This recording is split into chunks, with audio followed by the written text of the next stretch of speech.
Thank you for joining us today at Community Kitchen's At Home Edition. My name is Pauline and welcome to my kitchen. Today we're going to be making an easy cheeseburger slider with a side of baby roasted potatoes. Now before we start, let's take 20 to 30 seconds and wash our hands with soap and warm water.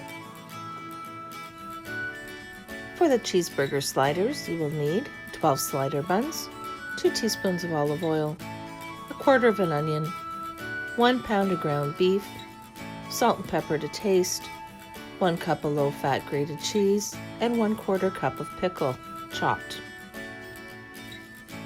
For the roasted baby potatoes, you will need 2.5 pounds of baby potatoes, cleaned and cut in half, 1/4 cup of olive oil, 1 teaspoon of Italian seasoning, a half a teaspoon of salt or to taste, 1/2 teaspoon of pepper or to taste. Start by putting a damp cloth underneath your cutting board to stop it from moving around while you're cutting your potatoes. Cut each of the small potatoes in half. If you have larger potatoes, cut them in about 4 pieces. We're next going to add in our olive oil, 2 pinches of salt, a pinch of pepper, and a pinch or 2 of Italian seasoning. You can get creative here and add in your favorite herbs and dried spices. Stir to evenly coat the potatoes in the olive oil and the seasonings. Next, add them in a single layer to your baking tray and pop into your oven that has been preheated to 350 degrees and bake for approximately 30 to 40 minutes or until the potatoes are golden brown. Now that our potatoes are in the oven, we're going to get started on our easy cheeseburger sliders. Take and cut your dill pickles into long, thin strips and then chop evenly. The smaller the pieces, the better it will incorporate into the meat mixture. When that is done, you're going to take your clove of garlic, cut off the root end, lay your knife flat, gently tap with your hand, add a little pinch of salt, and roughly chop. Take your onion, remove the papery skin and 1 full layer of onion. Next, you're going to want to chop it into pieces roughly the same size as your pickle so that they incorporate into the meat mixture evenly. Here's a pro tip. If you have picky eaters at home and you're trying to find ways of hiding vegetables in the food, you can always chop up some mushrooms, grate some carrot or some zucchini, and add to the meat mixture, and no one will know.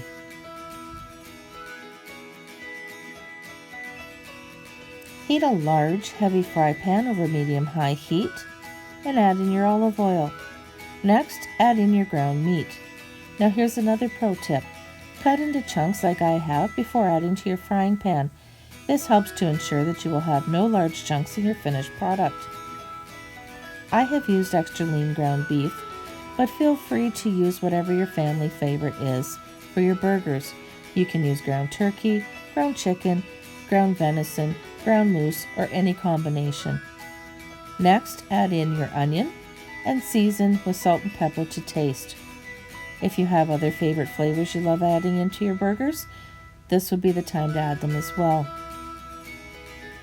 Next, we're going to stir to combine, and then we're going to cook over medium-high heat until the meat is no longer pink and the onions are soft.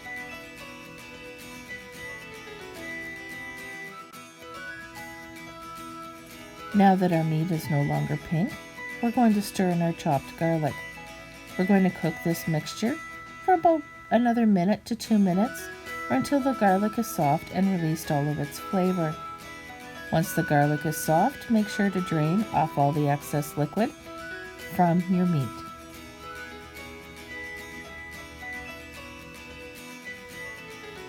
Now that we have drained all the liquid from the meat, add in the chopped pickle, the grated cheese, remove from the heat, and stir to combine.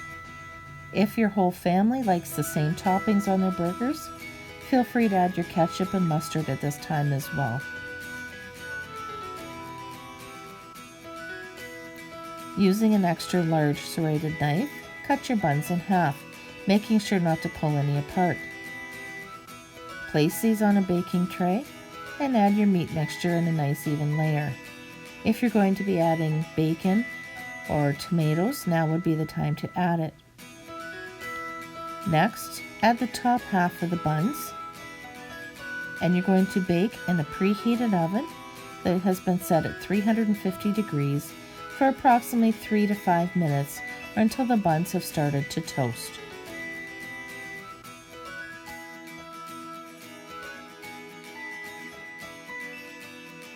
Thank you for joining me today in my kitchen. I hope you will take this meal and make it a family favorite.